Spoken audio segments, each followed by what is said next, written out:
All right, so we're just going to keep going term by term. We have 7x to the 7 halves. So 7 halves plus 1, or 2 halves, is 9 halves. Divided by 9 halves is times 2 ninths. So that's going to become 14 ninths, because the 2 and the 7 make 14.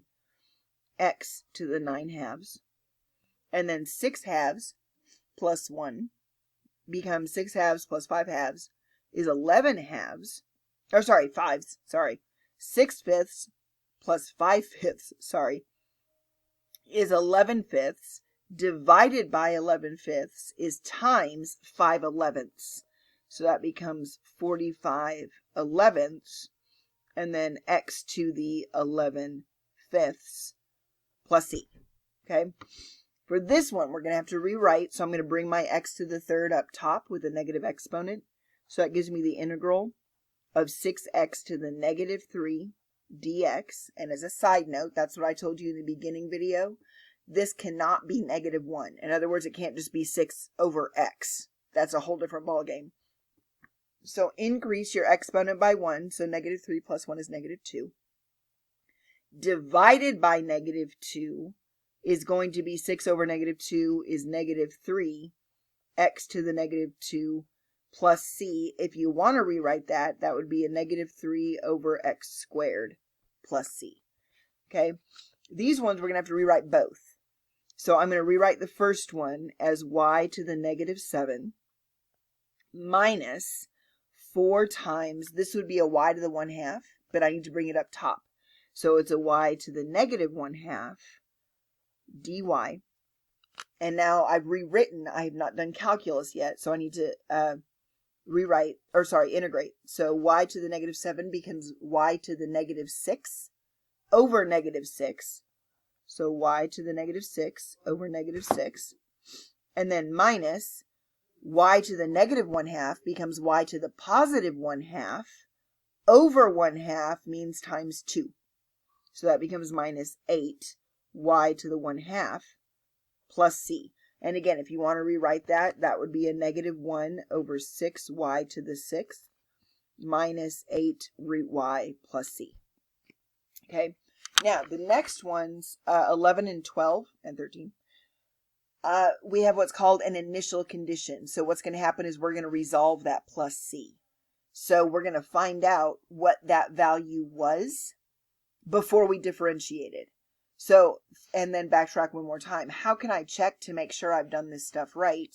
Well, I can always take a derivative, and I should get the integrand back if I've done everything right. So the first part says on number 11, find an equation of the curve whose tangent line has a slope of, and notice they gave you a derivative, equals 2x to the negative 8 ninths, given that the point negative 1, negative 8 is on the curve. So here's how we're going to set this thing up. I have, ignore this, I have the integral of a derivative will equal the integral of 2x to the negative 8 ninths dx. So what's the integral of a derivative? It's the original function. So the left side simply turns into f of x. Okay. This side I'm going to have to integrate. So x to the negative 8 ninths becomes negative 8 ninths plus 9 ninths is a positive 1 ninth. Okay, so x to the 1 ninth over 1 ninth means times 9. So that becomes 18x to the positive 1 ninth plus c. So here's how we're going to resolve this thing. I am given an initial condition. In other words, whatever point I'm given, which is a negative 1, negative 6, must be on this curve. So go back to algebra for a second. When we add and subtract a constant, that either raises or lowers. It's a vertical shift. Okay, so I'm going to find out how I need to raise or lower this graph so that it hits this point. Well, what am I given? I'm given an x and a y. So here's your y value. Here's your x value, which means all of the variables are resolved except for the c. So I'm going to backtrack for a second. I'm going to shove in a negative 6 equals 18. Remember that this is x to the first, but I'm taking a 9th root. So that's the 9th root of negative 1. because that's where your x goes, and then plus c. Well, what's the ninth root of negative 1? An odd root of negative 1 is going to be negative 1. So that gives me a negative 6 equals 18 times negative 1 plus c. So now I got a negative 6 is a negative 18 plus c. And now I'm going to add 18 over. So I find out that the value for c that I need is a 12. So your answer, instead of a plus c, is going to be a plus 12. So that is your final answer. So this curve has a formula for slope of instantaneous rate of change of 2x to the negative 8/9. Okay. And then when you took the derivative of 12, it went away. But you also find out it went through this point. So this is called an initial condition. So when you have an initial condition, it just means you're going to resolve that plus c. All right, so let's do another one. We have number 12. The slope of a tangent line to a curve is given by the derivative is 2x squared plus 5x minus 6. If the point 0, 6 is on the curve, find the equation of the original function. So I have my derivative is going to equal 2x squared plus 5x minus 6. And I want the point 0, comma, I lost it, 6 to be on that curve. Okay, so when I look at this, integrate both sides. So the integral of the derivative will become the original function. 2x squared over 3, or sorry, 2x to the third over 3 plus 5x squared over 2 minus 6x plus c. And now I need to resolve that initial condition. So wherever there's an x, I'm going to put a 0, and then it needs to equal 6.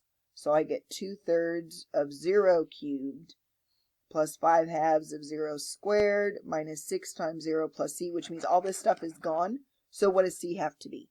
C must be 6. So you have this, instead of a plus c, you get a plus 6. So that was the equation of the original curve. All right, for number 13, we have total expenditures in a country in billions of dollars are increasing at a rate of f of x equals that mess right there, where x equals 0 corresponds to the year 2000. So what I'm going to do is, sorry, I have a cold. Since this is a rate of change, that tells you that this is the derivative. They gave you a rate of change. So I'm going to integrate both sides. So it doesn't necessarily say f prime of x, but the language is telling you that it's a rate of change. Okay, so I'm going to integrate my 8.54x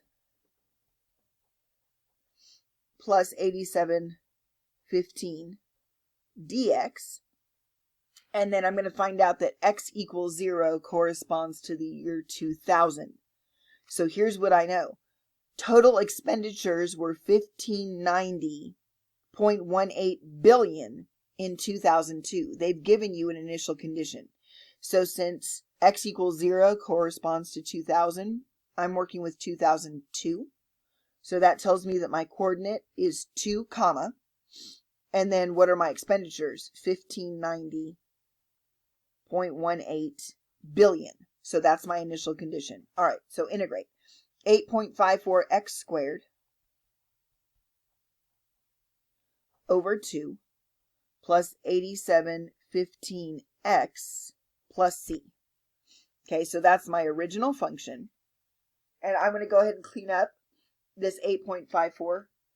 So 8.54 divided by 2 is going to give me 4.27. So right now I have 4.27x squared plus 8715x plus c. And now I can resolve my plus c. All right, so wherever there's an x, I'm going to put a 2. And wherever there's a y or an f of x, I'm going to put 1590.18. So 1590.18 equals 4.27 times x squared. Well, 2 squared is 4. Plus 8715 times x, which is 2, plus c. Okay, so when I clean this up, I get 1590.18 99.18 is 4.27 times 4 is going to give me 1708 plus 8715 times 2 is going to give me 174.3 plus C.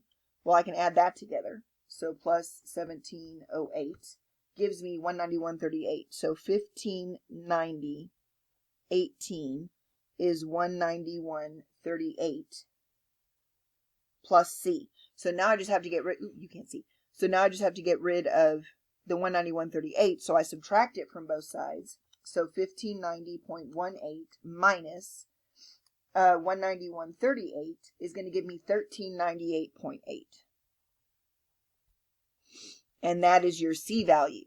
So come on back up here, and instead of plus C, you're going to have a plus 1398.8. So this is your function. Okay, but there's a part 2. Part 2 says, what will your total expenditures be in 2016?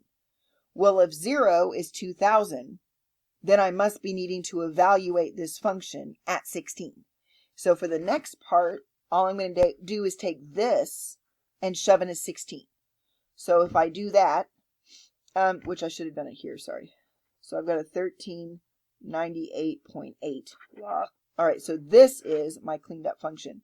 So I'm just going to put a 16 in because that's what the year that I'm interested in. So 0.16 squared plus 8715 times 16 plus 1398.8. So I find out when I do all that, my total expenditures are 3886.32. So 3886.32 billion dollars. Okay? So last one, and this is actually going to be a great segue into the next section, is going to be substitution. And I kind of I didn't mean to do this to you. When we're integrating e to the u, we're going to have to use substitution. So you know what? I'm going to start the next section, 13.2, by doing this problem. What we are going to do first is I'm going to help you remember and recall, if I am differentiating like e to the 2x, what's the derivative of e to the 2x? Remember, you write what's sitting there times the derivative of your exponent, which would be a 2dx. So when I integrate, and this is where substitution comes in, when I integrate, I've got to make sure that I have the derivative of my exponent there. Okay, so in this case, what I'm going to do is, let's just go ahead and integrate this mess right here.